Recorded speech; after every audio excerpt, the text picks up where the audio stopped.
konstitusi dan norma di masyarakat.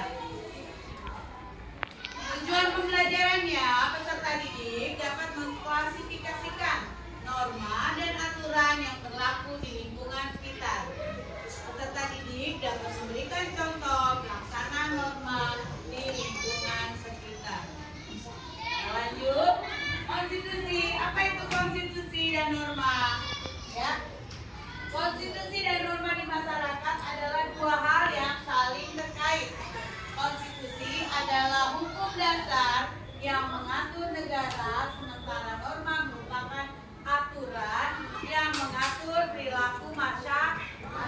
Jadi kita tuh harus mengikuti aturan, ada norma-norma tertentu ya.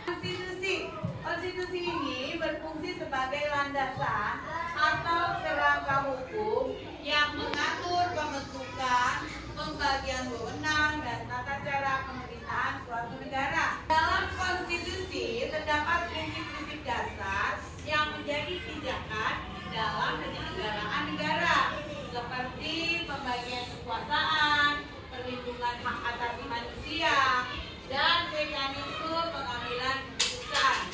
Kamu juga dengar kan ada rapat-rapat ya. Kalau di atas kita tuh ada lembaga-lembaganya, ada lembaga MPR, DPR, gitu ya nak ya.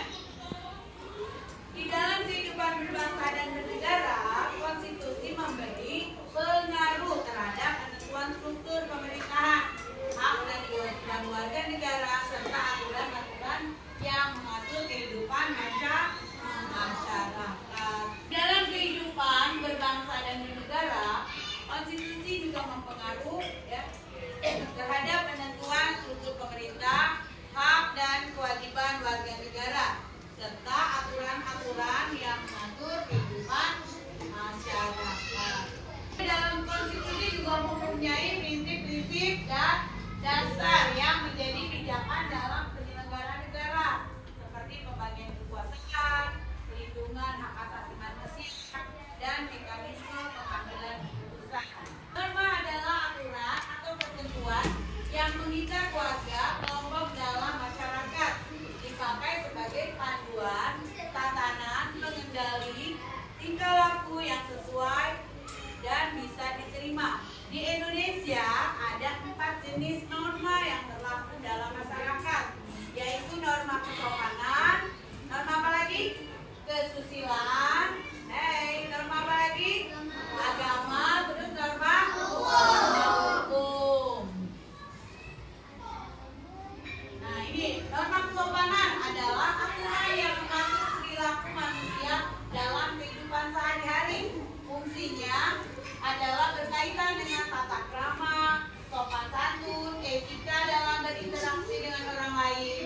Ya, contohnya kalau mau masuk kelas mengucapkan salam. Berfungsi norma ini mengatur perilaku manusia dalam hal berkaitan dengan kehormatan, kesopanan, dan kejujuran.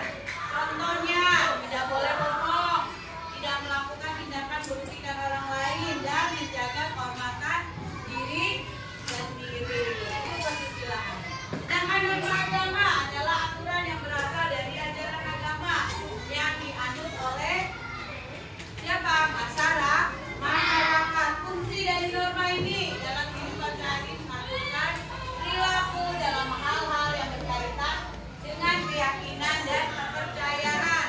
Contoh, kalau agama Islam beribadahnya ke masjid, dan menghormati orang yang berbeda agama.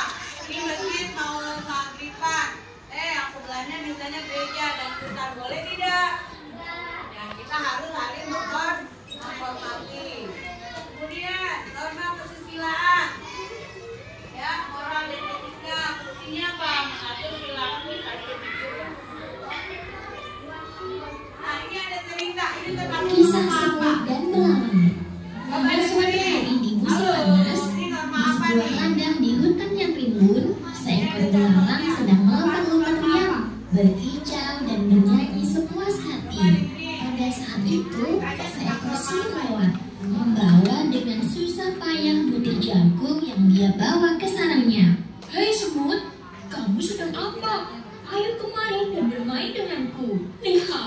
hari ini sangat cerah. Ayo kita nikmati hidup kita. Kata si belalang. Aku sedang menyimpan makanan untuk musim dingin. Aku menyarankanmu untuk melakukan yang sama, hai belalang. Jawab si semut. Kenapa repot-repot menyiapkan makanan untuk musim dingin? Musim dingin masih lama kan? Lihat, banyak sekali makanan saat ini. Kini tidak akan habis, semut. Tapi semut tidak memperdulikan ajakan si belalang. Dia melanjutkan perjalanan dan melanjutkan kerja kerasnya. Sementara itu, belalang kembali bernyanyi dan memainkan violinnya.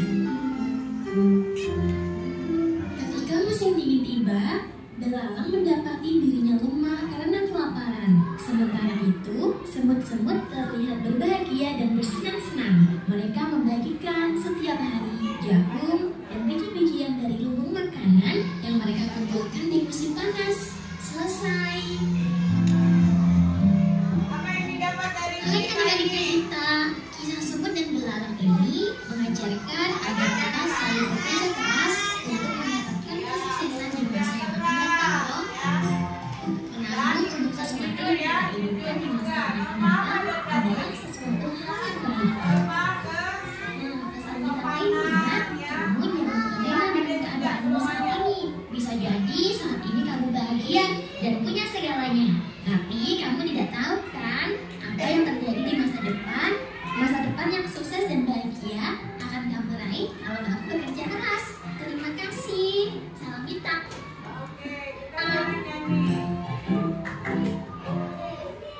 Nah, ini kalau gambar yang sesuai ya, sesuai dengan perilaku kita. Sila-sila dengan norma nih, dengan orang beda agama harus hormat. Berteman dengan siapa aja sila kedua.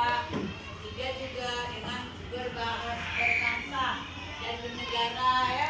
Kelima bermusyawarah dengan dari bermacam-macam daerah yang ada di Indonesia. Kelima keadilan toh. Ya, sekarang kita nyanyi. Ayo boleh nyanyi semuanya. Itu adalah aturan yang berlaku di dalam masyarakat yang harus ditaati. Berteman dan berkawan, semua dapat. Jangan lupa harus ditaati. Ada norma agama dan norma kesopanan, norma kesusilaan, juga norma hukum. Siapa yang melanggar pasti kena hukuman.